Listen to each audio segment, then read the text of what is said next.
Assalamualaikum. How are you? This is Uzair Khalil. You know, O-level mathematics by Uzair Khalil. अच्छा बच्चों, last time आपको याद होगा हमने टू डाइस का क्वेश्चन सॉल्व किया था कि when two dice are rolled together या six sided die is rolled two times. तो आज का जो हमारा पास्ट पेपर का सवाल है वो यही है कि टू डाइस के हवाले से। तो आपकी स्क्रीन पर सामने ये सवाल मौजूद है पास्ट पेपर का कि Tina has two fair normal six sided die.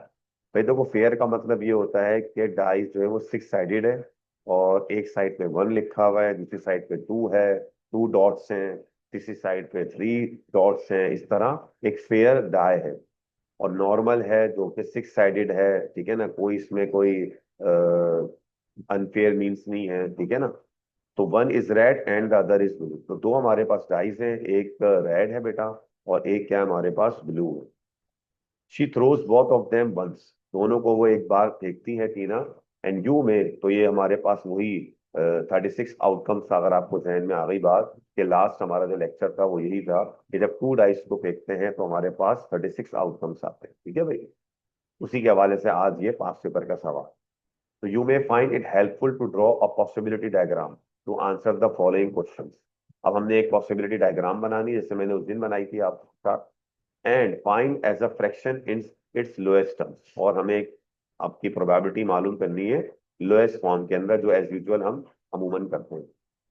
पहली रिक्वायरमेंट क्या है? The red die is shows a two and the blue die does not show a two. ठीक है। तो सबसे पहले तो बेटा हम यहाँ पे डायग्राम बनाएंगे कि हमारे पास दो किस्म के डाइज हैं, यू नो वेरी वेल, एक ब्लू डाई और एक रेड डाई। अच्छा, डायग्राम को कुछ इस तरह शॉर्ट एंड स्मार्ट इस तरह बनाई जाती है कि हमारे पास ये 36 आउटकम्स की एक डायग्राम यहाँ पर सामने मौजूद है, जिसमें आपको क्लियर नजर आ रहा है कि एक ब्लू डाई है और एक कौन सा डाई है? Red die. तो पहला डाई अगर है रेड तो one two three four five and six.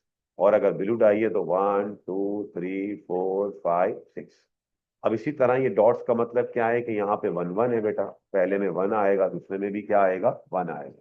इसी तरह हमारे पास जो दूसरा है आउटकम उसमें भी टू है और सेकंड में क्या है? One.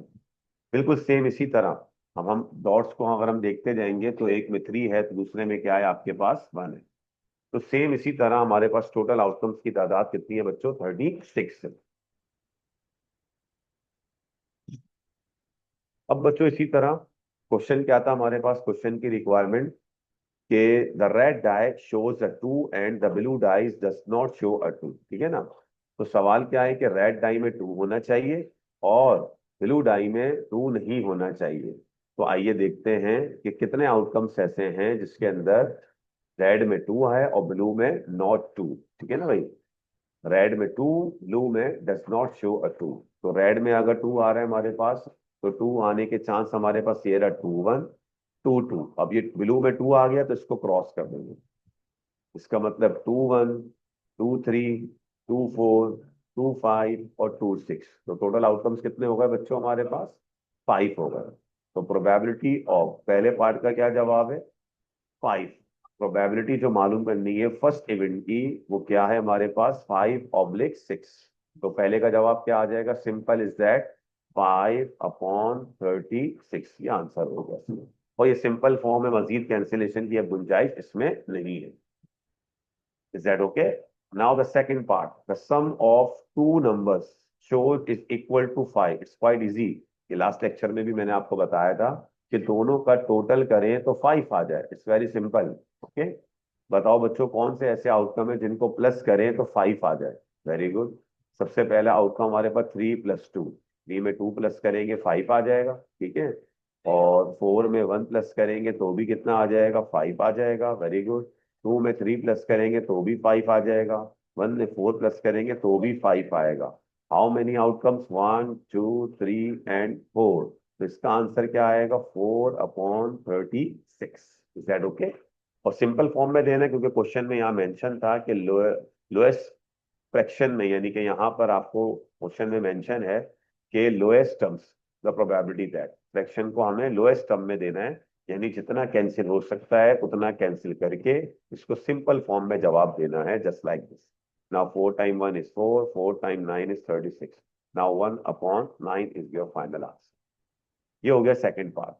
Now the third part is Now the third part is one die shows a 3 and the other shows an even number। ठीक है ना, यानी एक डाई में अगर 3 आ जाए तो दूसरे डाई में क्या आना चाहिए, इवन नंबर।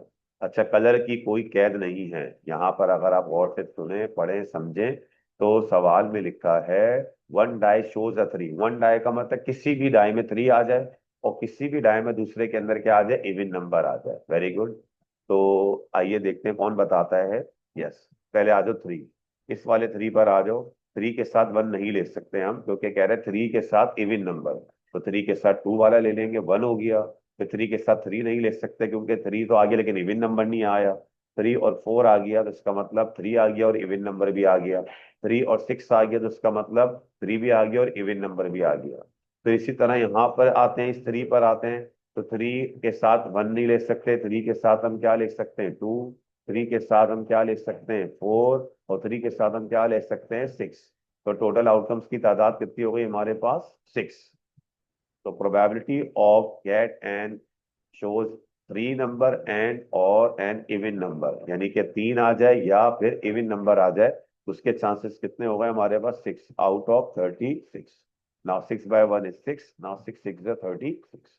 ये हो गई इसकी 1/6 simple form. Is that clear?